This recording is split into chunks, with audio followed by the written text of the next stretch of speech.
दृष्टि अपने ख्यालों में खोई सोच रही थी कि शिवम बार बार इतनी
वो तो है, लेकिन मैं तुम्हें ये पैसा वापस करना चाहती हूँ। और ये कार, इसे भी तुम वापस ले सकते हो और खुद चलाने के लिए इस्तेमाल कर सकते हो, क्योंकि अब मैं खुद की कार खरीदने जितने पैसे कमा सकती हूँ। उस मामले में मैं आपकी बात सुनूंगा। शिवम ने सिर हिलाया। ओह, वैसे शिवम ने अपनी शर्ट की जेब से एक रिकॉर्डिंग पेन निकालते हुए कहा, ये वो सबूत हैं जो हमें जांच से मिला है। ऐसा लगता है कि इस घटना के पीछे करण नारंग मुख्य अपराधी था।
क्या तुमने रिकॉर्डिंग की एक कॉपी करण के घर भेज दी है?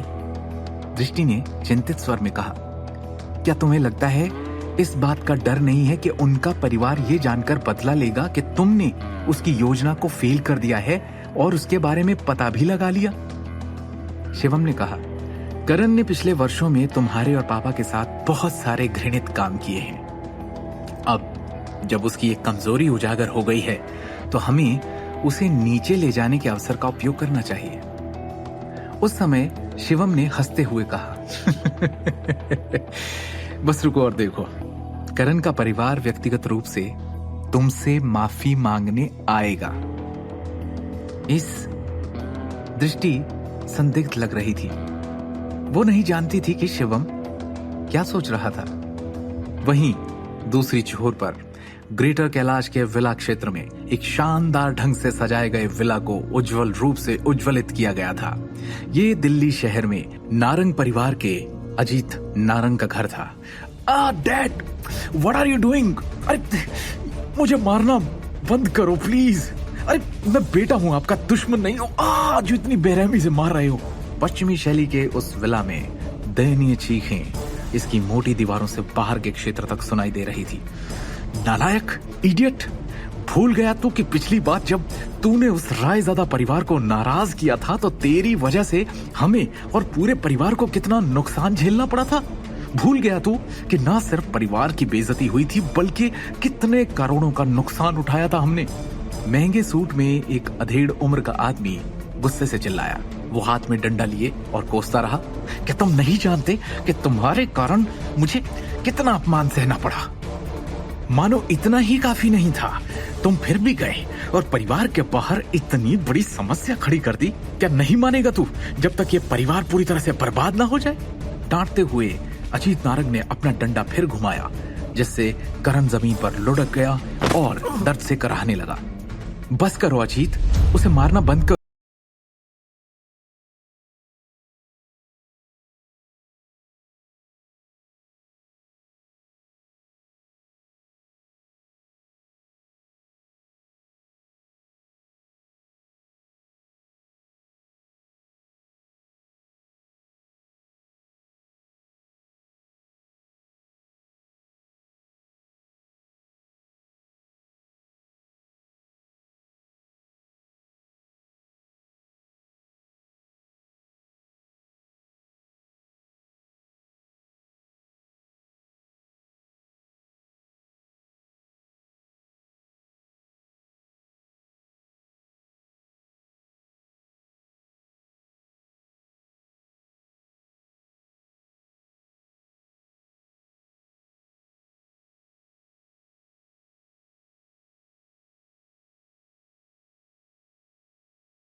इसके अलावा उनके गरीब परिवार के पृष्ठभूमि के साथ अगर वो हमारे परिवार के खिलाफ जाने का इरादा रखते हैं तो क्या वो मौत की सजा नहीं पाएंगे? उन हास्यास्पद शब्दों को सुनकर अजीत ने उसे अपनी पूरी ताकत से एक थप्पड़ मारा। उसकी अभिव्यक्ति उग्र हो गई। यकीन नहीं होता कि तू मेरा ही बेटा है। तो अब भी ऐसी बेवकूफी भरी बातें करने की हिम्मत कैसे कर सकता है? जब मुझे अंततः हमारे घर के मुखिया के रूप में अपने पद से सेवानिवृत्त होना होगा तो पारिवारिक व्यवसाय जल्द या तो तेरे द्वारा बर्बाद कर दिया जाएगा या खत्म हो जाएगा। अजीत ने पूरी निराशा के साथ कहा, तू जानता है क्या क्यों? तूने न केवल गुंडों के एक समूह को करोड़ों के गहने चुराने के लिए उकसाया बल्कि तूने अपनी पारिवारिक कंपनी के साथ छेड़छाड़ करने की हिम्मत भी की। इस तरह की रणनीति का सहारा लेने के लिए तूने अपना दिमाग पूरी तरह से किराए पर दे दिया था क्या? अजीत ने बेहद गुस्से में कहा, यहां तक कि अगर गहने वापस कर दिए थे तो इस रिकॉर्डिंग का क्या करेगा अब? बता, क्या तू नहीं जानता कि अब नारंग के आभूषण समूह का प्रभारी कौन है? ये तेरा डैड नहीं है और ना ही तेरा चाचा है। अजीत ने एक उदास चेहरे के साथ चिल्लाया, ये नोएडा के रायजादा परिवार से विक्रम टोकस है। हमारा परिवार अब एक मुश्किल स्थिति में है। क्षेत्र में हमारे सभी व्यवसाय पहले ही ध्वस्त हो चुके हैं। क्या तुझे पता है कि इस संकट का मुख्य कारण कौन था? तुझे पता होना चाहिए, है ना? इसके बावजूद तूने वास्तव में कंपनी के ट्रेडमार्क गहने चोरी करने के लिए कंपनी के अंदर गुंडों के एक समूह की मदद करने की हिम्मत की। क्या तू ये भी जानता है कि तेरे कार्यों का वास्तव से क्या मतलब है? तू अनिवार्य रूप से कंपनी की नींव खोद रहा है, बेवकूफ। क्या तू समझ भी रहा है कि अगर ये रिकॉर्डिंग उस विक्रम टोकस के हाथों में पड़ गई तो क्या परिणाम होंगे? विक्रम सोचेंगे कि वो मैं हूं जो परेशानी पैदा कर रहा है।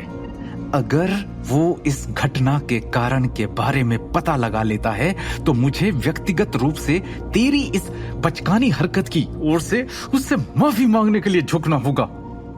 एक बार जब हम इसका खुलासा कर देंगे, हमारी कमजोरी वो रायजादा परिवार निश्चित रूप से हमारे परिवार को हमेशा के लिए कुचलने के लिए इस अवसर का लाभ उठाएगा और तब हम सड़कों पर रहने को मजबूर होंगे। जैसे ही अजीत नारंग की नसें उसके माथे पर चमकने लगी, वो एक भारी आह भरते हुए गुस्से में सोफे पे गिर पड़ा। जो हुआ उसे भूल जाओ अजीत, बस भी करो। अपने बेटे को अब और मत डांटो। वैसे भी ये कोई बड़ी बात नहीं है। ये सिर्फ दृष्टि थी, वो छोटी लड़की। क्या उसके पिता को तब निदेशक मंडल से बाहर नहीं किया गया था? हम उससे क्यों डरे? अजीत की पत्नी राखी ने उसे उदासीन भाव से मनाने की कोशिश की। अजीत का चेहरा गुस्से से कांप उठा और उसने कहा, ये तो आपकी अपनी राय है। क्या आपको लगता है कि उस अखिल का परिवार अभी भी पहले जैसा है? क्या आपको लगता है कि हम जब चाहें जब भी उनके लिए परेशानी खड़ी कर सकते हैं? क्या आपने आज का दिन नहीं देखा?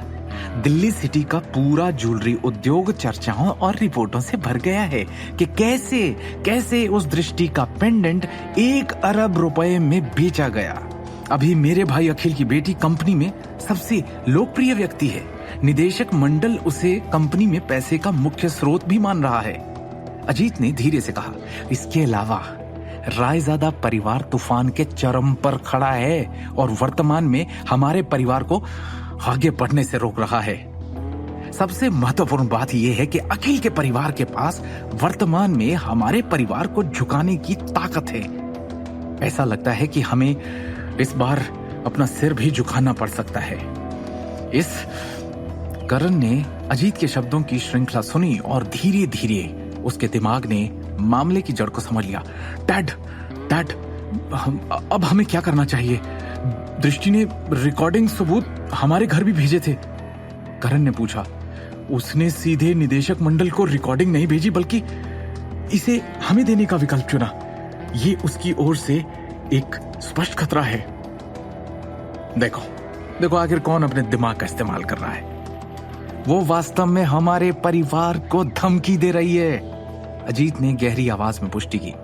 हालांकि हमारे परिवार ने हाल ही में एक बड़ी पिटाई की है, फिर भी हम उसके परिवार से अपना बचाव कर सकते हैं। इस प्रकार उस अखिल के परिवार का ढक्कन उठाने का कोई इरादा नहीं है और ना ही वो इसे कोई बड़ी बात बनाना चाहते हैं, अजीत ने शांति से कहा।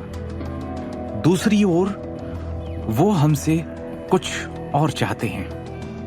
रिकॉर्डिंग भेजने वाले लोगों ने स्पष्ट रूप से कहा है कि वो चाहते हैं कि मैं तुझे व्यक्तिगत रूप से अखिल के घर माफी मांगने के लिए ले जाऊं। अजीत की बात सुनकर करण और राखी दोनों चौंक गए। अब क्या होगा अजीत का फैसला? क्या वो करण को लेकर अखिल के घर दृष्टि और उसके पूरे परिवार से माफी मांगने जाएगा, या करण इस बार फिर कोई और चाल चलकर दाव बदलने की कोशिश करेगा? क्या शिवम करण को ऐसे ही माफी से जाने देगा, या दृष्टि के खिलाफ इतनी बड़ी साजिश करने के लिए कोई और सजा सोच कर रखी है उसने करण के लिए? क्या होगा जब करण दृष्टि से माफी मांगने जाएगा? शिवम द हिडन वॉरियर के सारे एपिसोड्स को सुनने के लिए डिस्क्रिप्शन में दी लिंक से डाउनलोड करें पॉकेट FM ऐप।